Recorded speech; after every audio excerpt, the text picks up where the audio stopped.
여러분 안녕하세요. 이재명 대통령이 6월 29일 봉욱 전 대검차장을 대통령실 민정수석에 임명했습니다. 봉욱 민정수석 그리고 정성호 법무부 장관 후보자, 윤호중 행안부 장관 후보자, 이 세 사람이 이제 검찰개혁과 관련해서 주목이 됩니다. 특히 봉욱 수석과 정성호 법무장관 후보자, 이 두 사람이 향후에 검찰개혁과 관련해서 어떻게 입장 조율을 이루고 또 어떤 수순을 밟아서 검찰개혁을 추진해 가느냐, 이것이 상당히 여권 내에서도 좀 관심을 받고 있는 그런 상황입니다. 오늘은 봉욱 대통령실 민정수석은 어떤 인물인가에 대해서 좀 알아보겠습니다. 봉욱 민정수석 1965년 7월에 서울 종로에서 태어났습니다. 아버지가 이제 봉종현 씨인데 서울대를 나와서 장기 신용은행 은행장을 지냈습니다. 어머니가 유감혜 씨, 두 사람이 이제 일남일녀를 뒀는데 그 중에 봉수석이 첫 번째입니다. 동생은 봉주희, 미국에서 이제 건축가로 활동하고 있다라고 합니다. 봉욱 수석은 여의도고등학교를 졸업을 했고요. 서울대 법대 84학번입니다. 법대 대학원에서 석사학위까지 받았습니다. 대학교 4학년 때인 1987년 사법고시 29회 연수원으로 치면 19기입니다. 이재명 대통령이 18기, 정성호 법무장관 후보자도 18기죠. 1기 후배인 겁니다. 봉욱 수석이. 검사 임관 당시에 봉욱 수석이 수석을 했고요. 차석을 한 인물이 우병우 전 민정수석으로 그렇게 알려져 있습니다. 그래서 검찰 내에서도 이제 봉욱 수석이 먼저 나가고 우병우 수석이 뒤를 따라가고 이런 흐름이 이어지다가 이제 우병우 민정수석이 박근혜 정권 들어서 민정수석이 되면서 그게 또 이제 역전되는 이제 그런 상황이 되죠. 봉욱 수석은 종교가 가톨릭입니다. 아내 예주연 씨와의 사이에 일남일녀가 있고 장인이 예상혜 씨라고 전 인천지원 부장판사를 지내고 인천지방 변호사회 회장도 지낸 그런 분으로 알려져 있습니다. 이남 3녀를 뒀는데 그 중에서 봉욱 수석이 셋째 사위라고 하고요. 봉욱 수석의 처형인 예지희 씨도 판사를 지냈다고 합니다.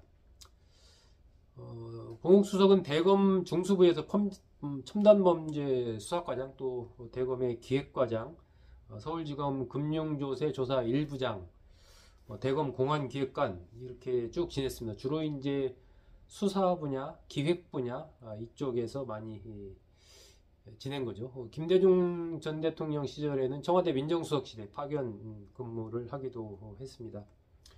2013년에 검사장으로 승진을 했고요. 법무부 기조실장, 법무실장 등을 지냈습니다. 2015년에 우병우 민정수석이 등장을 하면서 서울 동부지검장으로 이제 밀려나게 됩니다. 동부지검장은 이제 퇴임을 앞둔 검사장이 가는 뭐 그런 자리였는데 거기로 가게 되는 거죠.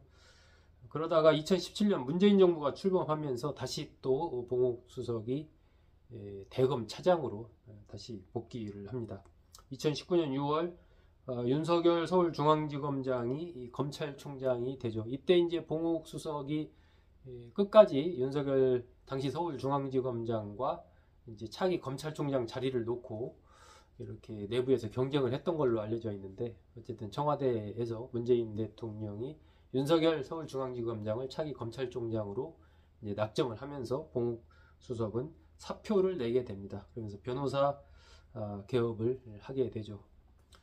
2022년 10월 달에 김현장에 합류를 했고 지난 29일 민정수석에 임명이 됐습니다. 봉욱 수석 검찰 내에서 좀 합리적인 조용한 성품의 인물, 하지만 수사나 기획 분야에서 능력을 발휘한 강단 있는 인물, 이렇게 알려져 있습니다. 청와대 민정수석실에 근무할 때 직원들한테 뭐 이런 얘기를 했다라고 합니다. 민정수석실은 히말라야 산꼭대기에 책상 하나 놓고 일하는 것과 같다.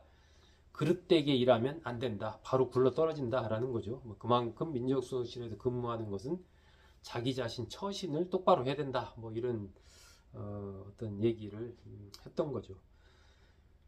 2019년에 이제 검찰에서 사표를 낼 때 그때 검찰 가족들한테 편지를 쓰고 사표를 내게 되는데 그 편지에서 자신이 검사 시절에 명심했던 것을 이렇게 기록을 했습니다. 명심했던 것이 세 가지다 하면서 이렇게 기록을 했습니다.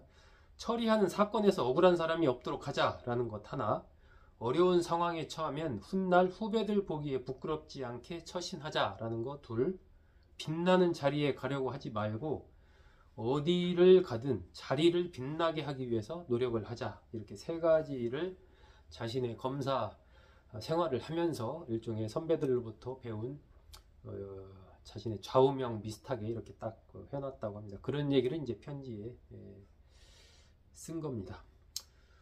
일단 이재명 대통령은 검찰을 잘 알아야 검찰 개혁이 가능하다, 이런 생각을 확고하게 갖고 있는 것으로 그렇게 보입니다. 지난 오광수 전 민정수석이 낙마한 이후에 또다시 검찰 출신 특수부 검사는 아니지만 어쨌든 기획과 수사 분야에서 잔뼈가 굵은 봉욱 전 대검차장을 민정수석으로 임명한 것이 그런 것을 보여주는 것 아닌가 싶습니다. 강훈식 대통령 비서실장은 출신 성분이 중요한 게 아니라 어떻게 검찰 개혁을 해나가느냐, 이게 중요하다, 이렇게 얘기를 했습니다. 동아일보와 이제 봉욱 그 수석이 전화 통화를 한 내용이 동아일보에서 보도를 했는데 이렇게 얘기를 했더라고요. 겸손과 배려, 경청 세 가지 마음가짐을 가지고 최선을 다하겠다, 정성과 성의를 다하겠다, 이렇게 얘기를 했습니다.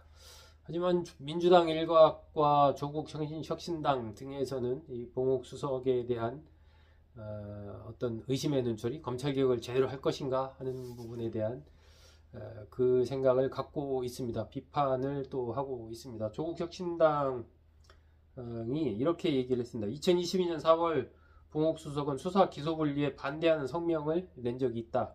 검찰 개혁에 대한 본인의 입장을 밝혀라, 이렇게 요구를 했습니다. 어쨌든 이재명 대통령은 검찰 출신으로 검찰 개혁을 이루겠다라는 뜻이 확고해 보이고, 하지만 민주당 일각 또 조국 혁신당 등 이른바 범여권 내에서도 이 봉욱 수석이 검찰 출신이라는 것에 대한 바라보는 눈초리가 그렇게 따뜻하지만은 않은 것 같습니다. 앞으로 봉욱 수석 또 정성호 법무장관 후보자 장관이 된다면 이 두 사람이 검찰개혁에 어떤 호흡으로 또 이재명 대통령과의 그러한 의견 조율 속에서 해 나갈지 주목이 됩니다.